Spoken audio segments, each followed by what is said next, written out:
He was voted best FIFA men's goalkeeper in 2021, and now he is with the Al-Ahli Saudi Football Club. How are you enjoying life in Saudi? I'm fine, thanks. I'm enjoying my time in Jeddah with my family, so yeah, all good.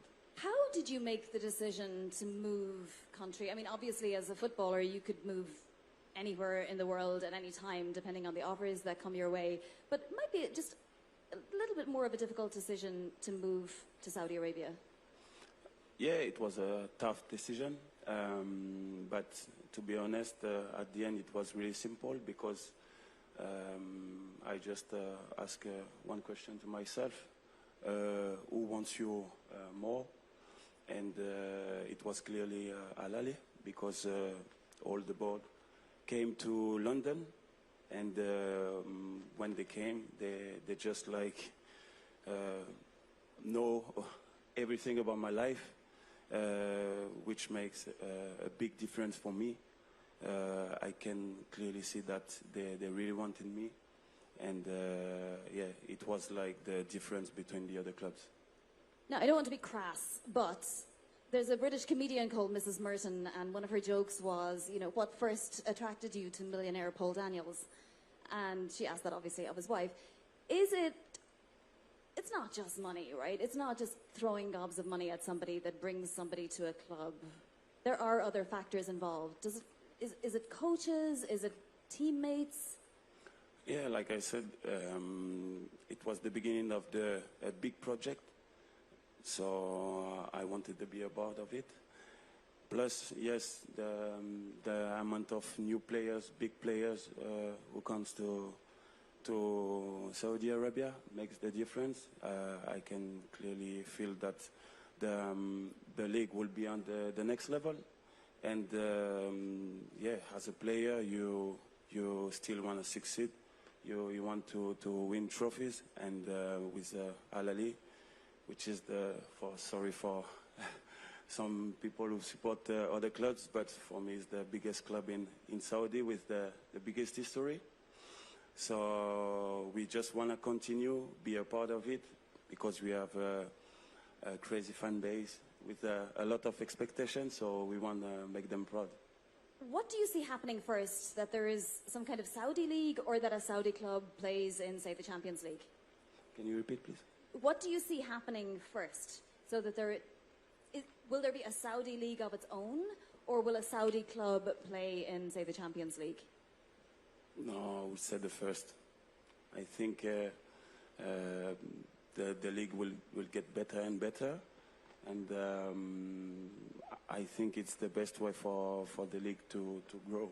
Will it be a threat to other leagues? I think it's already a threat.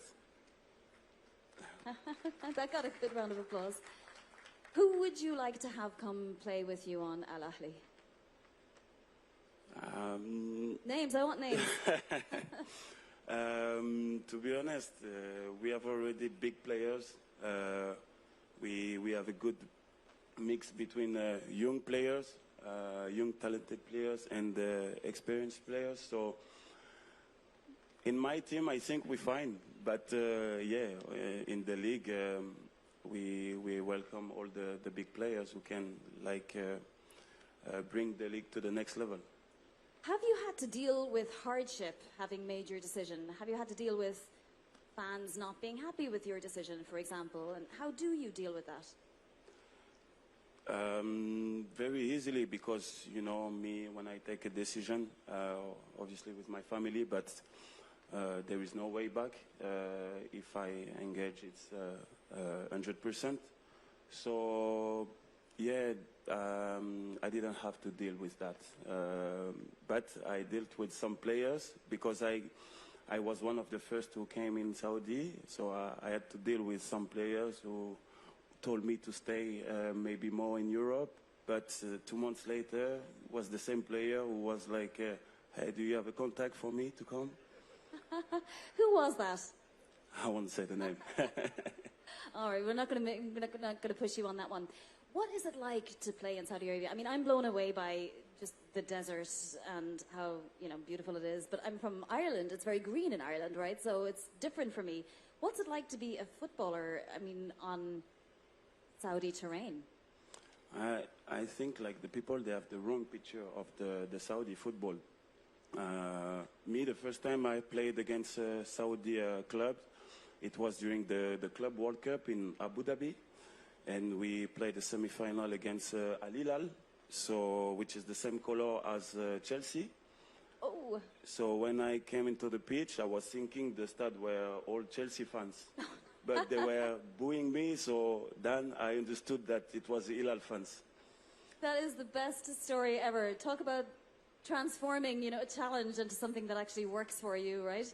So what is your long-term aspiration for life for you in Saudi? I wanna be successful with my club.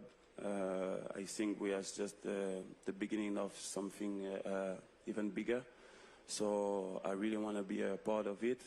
We have young players. I have success in Europe, so I'm also here to share my experience, my knowledge, and to push them to their limits.